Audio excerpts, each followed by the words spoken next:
This is Tony Seba, co-author of Rethinking Energy. And I'm Dr. Adam Dorr, Tony's co-author and a research fellow at his independent think tank, RethinkX. For the past 10 years, a financial bubble in conventional energy assets has been gathering steam. Just like the credit rating agencies ignored actual market data in the buildup to the subprime mortgage crisis in 2008, mainstream energy analysts have ignored actual market data and have enabled the mispricing and overvaluation of conventional energy assets. It started with natural gas disrupting coal in the United States. Over the last decade, half of the U.S. coal fleet has been decommissioned, and the market capitalization of the coal industry has fallen by more than 99%, from over 500 to just under 5, as measured by the Dow Jones U.S. Coal Index. And the index itself was quietly discontinued in September of 2020. Yet, despite this clear evidence of disruption and collapse, the U.S. Energy Information Administration has predicted a recovery for coal every single year for the past 10 years. Now, as with natural gas fracking, mainstream analysts have also ignored competition from solar, wind, and batteries year after year for the past 2 decades, predicting that they will grow only slowly and linearly despite clear evidence of sustained exponential growth. Today, solar and wind are the cheapest sources of energy, period. Not just that, the total cost of nearly firm power, that is, solar plus 4 hours of storage, is cheaper than the operating cost of conventional generation. Even if the conventional power plant itself were free, the fuel, operating, and maintenance costs are higher than the total costs of solar, wind, and battery. In our previous research, we showed that the costs of solar, wind, and batteries will fall by another 70% by 2030. So what natural gas did to coal in the 2010s, solar, wind, and batteries will do to all conventional energy technologies in the 2020s, coal, gas, nuclear, and hydropower alike. In our new report, we show that much of the mispricing and overvaluation of conventional power plants can be traced to a fundamental error in the calculation of levelized cost of electricity, or LCOE, a key metric that policymakers, regulators, utilities, and investors use to compare energy technologies.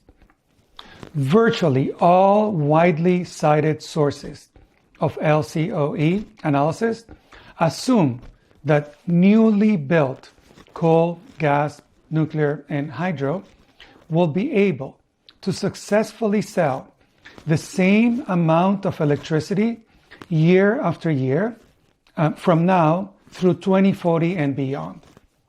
Market data show that this assumption is totally false. So let's first review the concept of LCOE and then dive into the mistakes of mainstream analysis and the multi-trillion-dollar implications for society. LCOE averages the total costs that a new power plant will incur during its financial lifetime, divided by the total amount of electricity that the plant will generate and sell during that same period. This gives a cost per unit of energy, usually dollars per megawatt hour or per kilowatt hour, that regulators, investors, and other decision makers can use to compare different technology options. As you might imagine, the calculation is very sensitive to the amount of electricity you assume that the plant can generate and sell. If a plant produces and sells less electricity, then the cost per unit of electricity will be higher, especially because a large portion of the plant's costs are fixed, meaning that they stay the same regardless of plant output. No matter how much power plants produce, they have to pay for operating and maintenance costs and repayment of their initial capital investment, their mortgage. In standard LCOE calculations, the total amount of electricity is determined by the power plant's capacity factor, or utilization rate. Imagine you own a commercial vehicle, say a taxi, before Uber. If a taxi had the potential to drive 100,000 miles per year, then driving at 100,000 miles in the first year gives a capacity factor, or utilization rate, of 100% for that year. If it only drives 50,000 miles, then it would have a capacity factor of 50% for its first year. And if it only drives 10,000 miles, then it would have a capacity factor of 10% for that year. The less the taxi's capacity is utilized, the more each mile it drives costs. Similarly, if a 1 megawatt coal power plant ran at full capacity for every single hour of its first year, then it would sell 8,760 megawatt hours of electricity and have a capacity factor of 100% for that year. If the same plant only managed to sell half that much electricity, then its capacity factor would be 50%, and so on. The less the plant's capacity is utilized, the more each megawatt hour of electricity would cost. Now remember, we're not just talking about owning and operating a power plant for 1 year. The financial lifetime of these assets is decades, 20, 30, 40 years. So to calculate LCOE, we have to add up all the electricity generated and sold over that entire lifetime. And again, the calculation is very sensitive to the capacity factor, because that is what determines the quantity of electricity produced. And here we come to the crucial issue.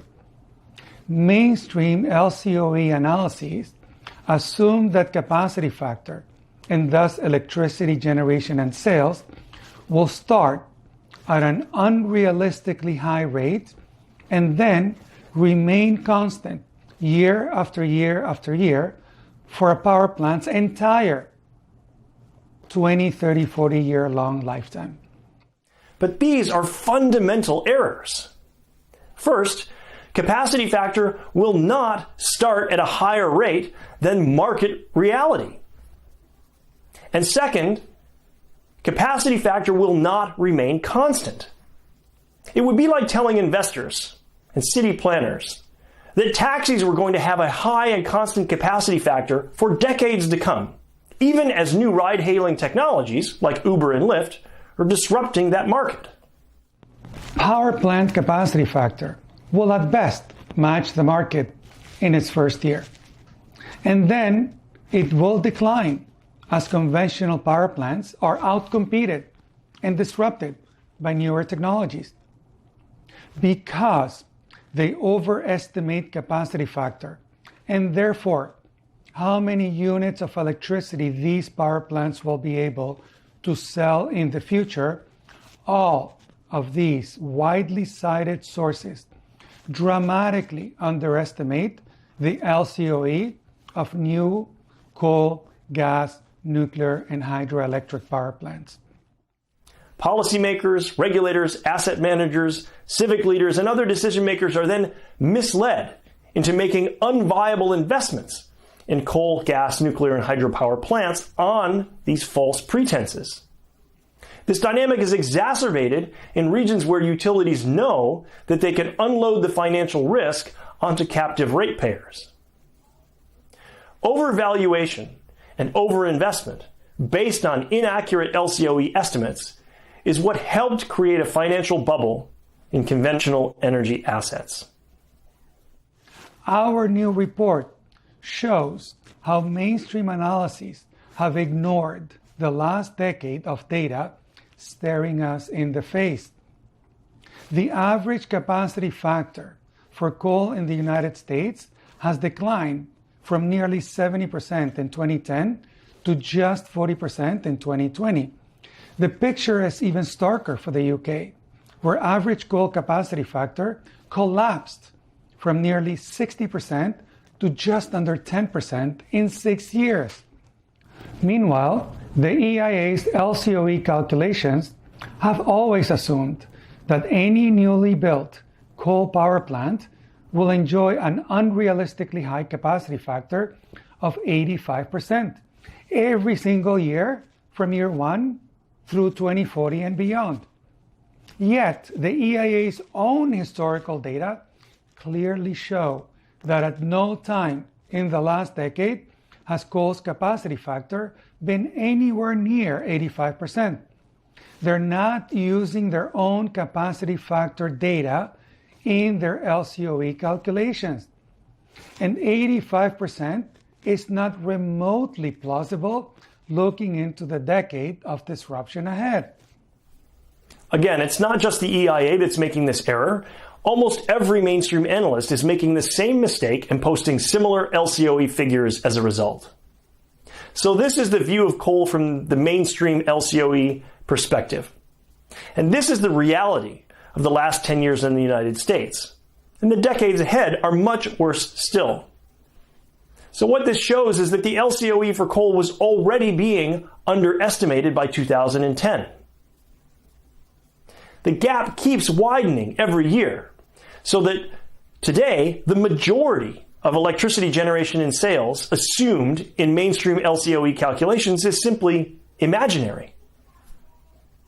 Keep in mind also that this scenario is itself quite generous because we model coal to bottom out at 10% capacity factor rather than falling all the way down to zero, which would mean that LCOE would actually skyrocket to infinity.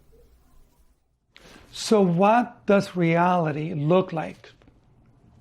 When we recalculate LCOE using actual market data and change nothing but capacity factor, we find that the value of coal looks completely different than what virtually all mainstream analysts would have you believe. By 2015, actual coal LCOE was already substantially higher than reported, with a corrected LCOE that was 50% higher than what the EIA published in that year. By 2020, the corrected LCOE, based on actual market data, was more than 3 times higher than the figure reported by the EIA. And looking ahead, as capacity factor continues to freefall, we find that the LCOE of coal rises accordingly, so that by 2030, the corrected LCOE is 9 times higher than the EIA's current estimate. 9 times. This logic, of course, applies not just to coal, but to gas, nuclear, and hydropower plants as well. Knowing that capacity factor will decline dramatically in the 2020s and 2030s, the corrected LCOE for each of these technologies is already substantially higher today than the figures reported by all mainstream analysts. By 2020, corrected gas LCOE was 60% more expensive, nuclear 175% more expensive, and hydro was 3 times more expensive than mainstream analyst published figures. As we go forward, the gap between reality and fantasy widens into a gulf. By 2030, the corrected LCOE for gas is 4.5 times higher than the EIA's current estimate. Nuclear is 13.5 times higher, and hydro is 9 times higher. And it's not just conventional power plants that are being mispriced. Investments in mines, wells, pipelines, refineries, ports, and other infrastructure throughout their value chain depend on assumptions about power plant demand, which of course depend on real, not imaginary, capacity factor. By overstating capacity factor at the plant level, mainstream analysts are enabling investments throughout the conventional energy value chain that would otherwise not be made when using realistic market-based data.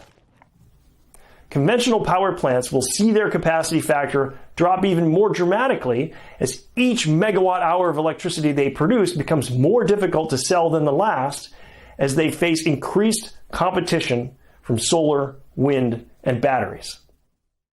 As in other disruptions throughout history, this naturally creates a feedback loop, where shrinking demand reduces revenues, which forces incumbents to raise their prices, causing demand to shrink still further, again reducing revenues, forcing them to raise their prices even more, on and on in a death spiral. The organizations that have miscalculated the LCOE of coal, gas, nuclear, and hydroelectric power plants are playing a critical role in enabling the mispricing of and overinvestment in conventional energy assets that is analogous to the role that the credit rating agencies played in enabling the mispricing of subprime mortgage assets, which, as we know, led to the housing bubble and the global financial crisis that followed in 2007. For comparison, the value of American subprime mortgages before the housing bubble collapsed was $1.3 trillion. Over the last decade, at least $2.2 trillion have been invested worldwide in conventional energy assets, and trillions more could follow in the 2020s on the same false assumptions of capacity factor based on imaginary sales unless we take immediate action to correct course. We recommend that policymakers, regulators, energy investors, civic leaders, ratepayer, and taxpayer advocates demand that analysts calculate LCOE on the basis of actual market-based assumptions for capacity factor and dynamic realistic projections for all variables of their LCOE calculations that include the reality of the disruption ahead. Government regulators, including public utility commissions that ostensibly approve power plant investments on behalf of the people, should not enlist ratepayers or taxpayers to subsidize, insure, or provide a backstop for any new or existing investments in conventional energy assets, including power plants and their value chains. Demand that regulated utilities that push for new conventional power plants use their own shareholder equity capital.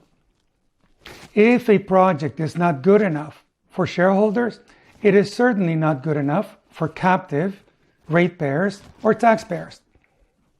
Protect ratepayers and taxpayers against regulated utilities who are trying to offload risk through ratepayer-backed debt or securitization. We have seen this movie before. Assume that every conventional power plant will be a peaker without the ability to charge peaking prices. The disruption of energy by solar, wind, and batteries is inevitable. The longer we wait, the more difficult it will be to diffuse the Great Stranding of the 2020s and avoid the worst impacts of this financial bubble. We need to protect people, not incumbent companies or industries. The time to act is now.